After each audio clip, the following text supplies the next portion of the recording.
अपनी जबरदस्त स्पीड और शानदार लुक्स की वजह से दुनिया भर में फेमस KTM की बाइक्स भारत में लॉन्च होने के बाद से ही लोगों के दिलों की धड़कन बन चुकी है।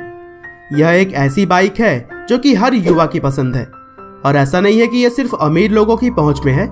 इसकी कीमत इतनी लाजमी तो है कि इसे हर बाइक लवर अगर चाहे तो खरीद सकता है। वैसे तो KTM ने भारत के बाजार में कुछ ही सालों पहले दस्तक दी है, लेकिन थोड़े समय में ही यह मोटरसाइकिल्स की दुनिया में शिखर पर पहुंच चुकी है और शायद ही कोई ऐसी बाइक होगी जिसे कि इतने कम समय में इतना प्यार मिला हो। और दोस्तों, KTM बेसिकली ऑस्ट्रिया की मोटरसाइकिल और स्पोर्ट्स कार बनाने वाली कंपनी है जो कि KTM इंडस्ट्रीज AG और बजाज ऑटो के द्वारा ऑपरेट की जाती है। दरअसल दोस्तों, KTM AG की स्थापना 1992 में हुई थी, लेकिन इस कंपनी की असल शुरुआत तो आज से कई सालों पहले 1934 में ही हो गई थी। आज के समय में KTM AG जो है वो KTM ग्रुप की पेरेंट कंपनी है। तो चलिए दोस्तों, KTM के पूरे सफर को अच्छे से समझने के लिए हम इस कहानी को शुरू से जानते हैं। तो दोस्तों, इस कहानी की शुरुआत होती है साल 1934 से, जब ऑस्ट्रिया के एक इंजीनियर जोहान ट्रंकनपोल्ज ने एक कार रिपेयरिंग के दुकान की शुरुआत की और फिर अगले 2 सालों में उन्होंने DKW ब्रांड की मोटरसाइकिल्स और ओपल कंपनी के कार्स बेचने भी शुरू कर दिए। उस टाइम उनकी दुकान का नाम क्राफ्टफर्जुक ट्रंकनपोल्ज मैटिगोफेन हुआ करता था, जिसे कि हम शॉर्ट में KTM भी कह सकते हैं। लेकिन आगे चलकर वर्ल्ड वार स्टार्ट हो गया और उस दौरान जोहान सेना में शामिल हो गए और फिर कुछ सालों तक घर के खर्चों को चलाने के लिए उनकी वाइफ ने ही पूरे बिजनेस को संभाला।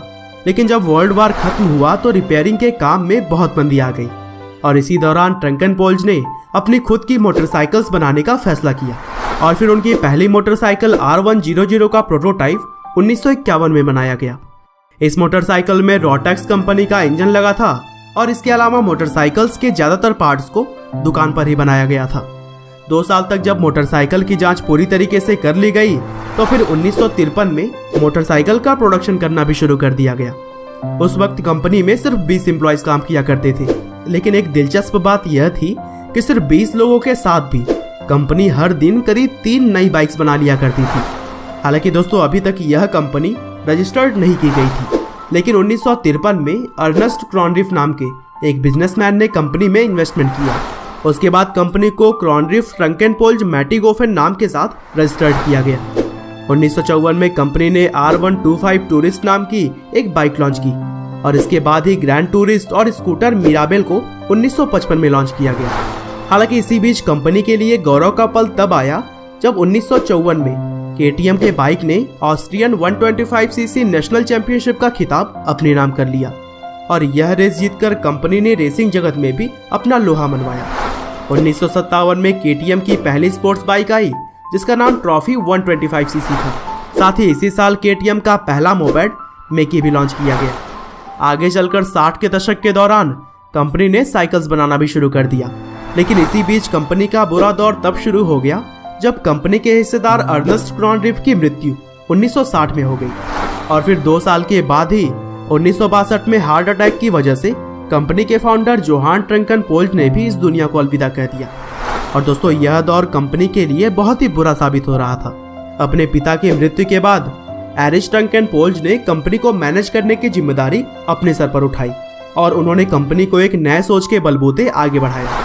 एरिस ट्रंकनपोल्ज के समय कंपनी ने काफी विकास किया और 1971 में इस कंपनी में काम करने वाले लोगों की संख्या 400 से भी ज्यादा हो चुकी थी। अपनी स्थापना के 40 साल के बाद KTM 42 अलग अलग तरह के मोटरसाइकिल्स के मॉडल बना रही थी और फिर 70 और 80 के दशक में मोटरसाइकिल्स बनाने के साथ साथ कंपनी ने मोटर्स और रेडिएटर्स बनाना भी शुरू कर दिया था। KTM के द्वारा बनाए गए रेडिएटर्स यूरोपियन कार मैन्युफैक्चरर्स को भेजे जाते थे, जो कि 80 के दशक में कंपनी के बिजनेस का एक अहम हिस्सा हुआ करता था। लेकिन इसी बीच कंपनी के द्वारा बनाए गए स्कूटर और मोपेड की डिमांड में काफी कमी आ गई और इसीलिए 1988 में इनका प्रोडक्शन बंद करने का फैसला किया गया और फिर अगले ही साल कंपनी के मालिक एरिस ट्रंकनपोल्ज की भी मृत्यु हो गई। अब धीरे धीरे कंपनी की आर्थिक स्थिति खराब होती चली गई। कंपनी कर्ज में पूरी तरह से डूब चुकी थी और फिर 1991 में कंपनी का मैनेजमेंट उन बैंक्स को दे दिया गया जिसके कि वे कर्जदार थे और फिर अगले साल 1992 में कंपनी को 4 अलग अलग हिस्सों में बांट दिया गया, जिसमें से KTM स्पोर्ट्स मोटरसाइकिल GmbH जो कि KTM का मोटरसाइकिल डिवीजन था, उसने मोटरसाइकिल के काम को आगे बढ़ाया और कंपनी के सबसे मशहूर बाइक ड्यूक मोटरसाइकिल सीरीज का प्रोडक्शन 1994 में शुरू किया। 1997 में कंपनी ने LC4 सुपर मोटो और एडवेंचर बाइक्स की शुरुआत की और फिर आगे चलकर 2007 में Indian motorcycle manufacturer Bajaj auto ने KTM के 14.5% शेयर को खरीद लिया और फिर 2013 आते आते बजाज ऑटो के पास कंपनी की 47.97% की हिस्सेदारी हो चुकी थी।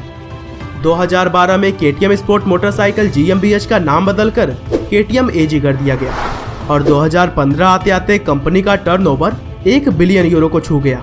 साथ ही इस कंपनी में काम करने वाले लोगों की संख्या 2515 पहुंच चुकी थी। और दोस्तों KTM की आजकल की फेमस बाइक KTM 200 ड्यूक को महाराष्ट्र के चाकड़ में बजाज ऑटो के प्लांट में बनाया जाता है। तो दोस्तों यह थी KTM कंपनी की कहानी, जिसने कि अपनी ड्यूरेशन में काफी सारे उतार चढ़ाव देखे, लेकिन इसने आज भी मोटरसाइकिल जगत में अपने नाम को बरकरार रखा है। अगर वीडियो आपको अच्छा लगा हो तो लाइक सब्सक्राइब जरूर कर दीजिएगा।